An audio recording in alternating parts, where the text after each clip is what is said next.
Ito ang isa sa nakakapanghinayang mga kabukid. Malaki na ang sakripisyo mo sa isang lugar.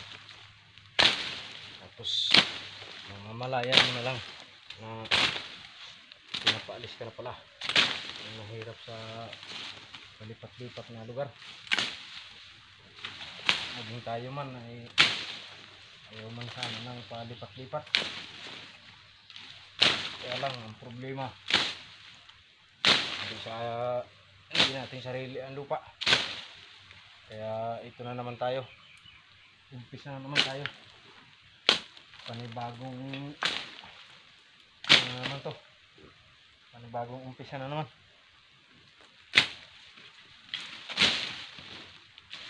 Wala ito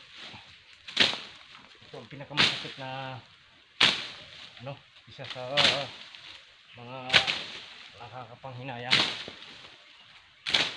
yung lilipat ka ng lugar, napamahal na sa iyo ang isang lugar, tapos pagdating ng bandang huli ito ay lilipat at muling mag-uumpisa, back to zero tayo.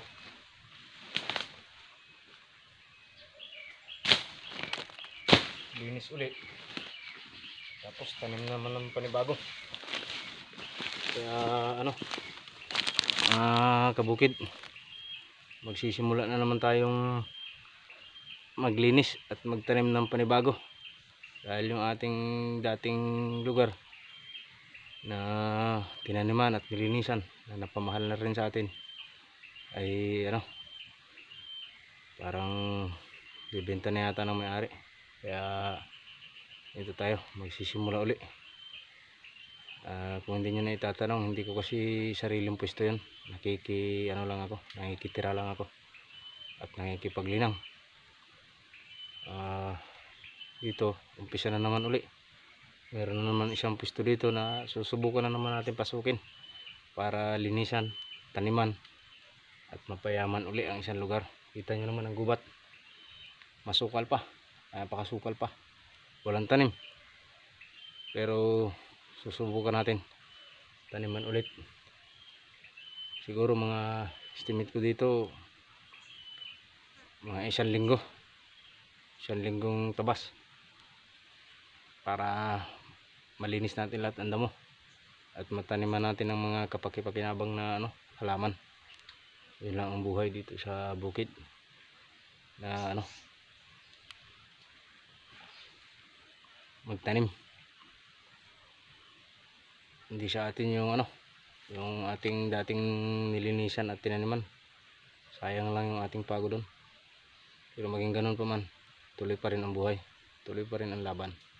Pero basta kasama natin lagi ang tiyaga, sipag, tiyaga. Mahirap pero wag lang tayo sumuko, kaya natin yan. Ayan tingnan nyo ang gubat. Napakagubat pa, napakasukal pa masyado. Ayan, dito na ninirahan yung ibang labuyo sa lugar na ito. Bali karatig lang natin ang malaking gubat. Ayan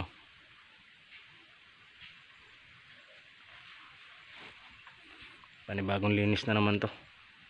Yan lang mga kabukid, at sana ay ma-share nyo ang aking video.